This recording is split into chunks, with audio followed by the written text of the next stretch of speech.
男人万万没想到，自己只是想坐个飞机回家，却意外发现即将搭乘的1015号航班，竟与自己的出生日期完全一致。更诡异的是，受外界雷雨天气影响，航班的登机时间也被推迟到了10点15分。目睹这一连串巧合，杰克一名记者心头顿时涌上一股不祥的预感。而当他走向登机口时，赫然发现登机口编号竟然也是1015。这接连不断的1015未免太过蹊跷，可归心似箭的杰克别无选择。眼看其他乘客都井然有序地排队登机，他只好强压不安，踏上了这架飞机。殊不知，从他登机的那一刻起，1015航班便已悄然滑向一场灭顶之灾。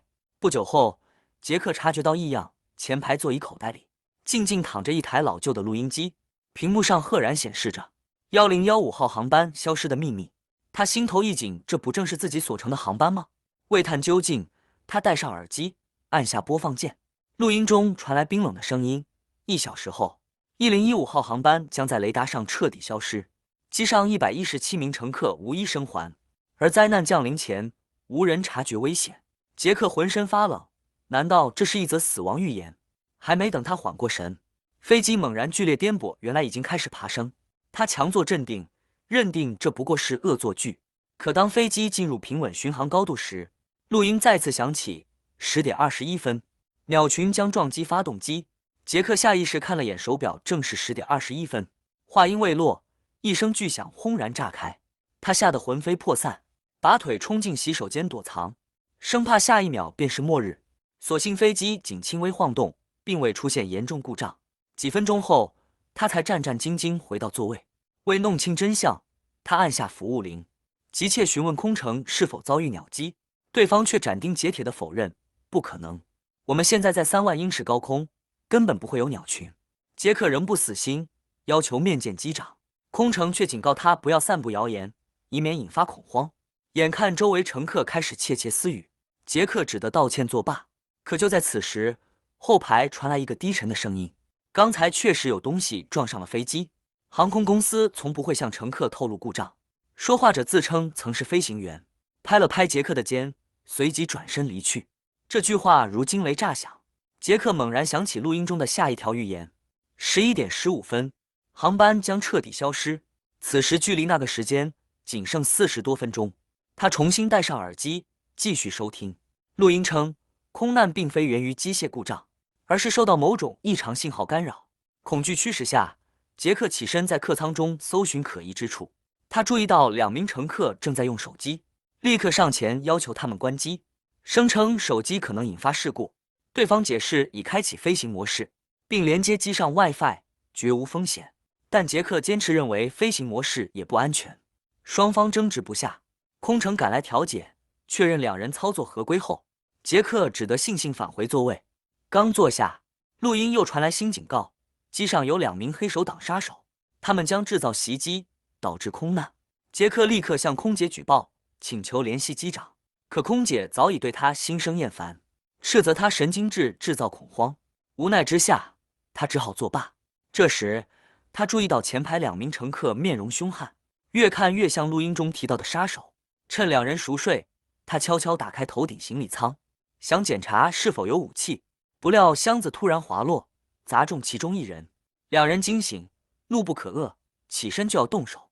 杰克情急之下大喊：“你们是不是黑手党的杀手？”混乱引来了空乘。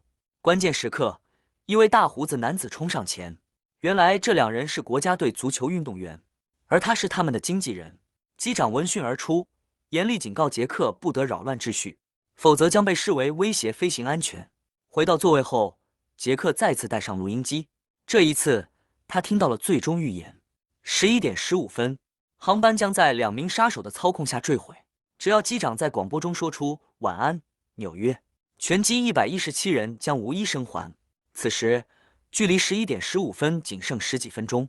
杰克不顾一切冲向驾驶舱，恳求机长：“求您，14分钟后，千万别在广播里说晚安，纽约。”机长却认定他精神失常，厉声呵斥，并叫来空警将他控制。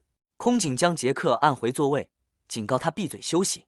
就在此时，机长把空警叫到一旁低声交谈。杰克趁机再次打开录音机，距离消失还剩5分钟。正当他浑身颤抖之际，一名陌生男子坐到他身旁，自称是退役飞行员。我相信你，他说，在3万英尺高空，任何异常都可能致命。我有个办法，我会开飞机，只要能进入驾驶舱，或许还能扭转局面，但门需要密码，只有机长知道。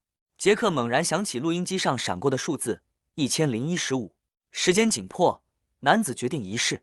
他递给杰克一个氧气瓶，如果我成功了，你就吸着氧气来找我。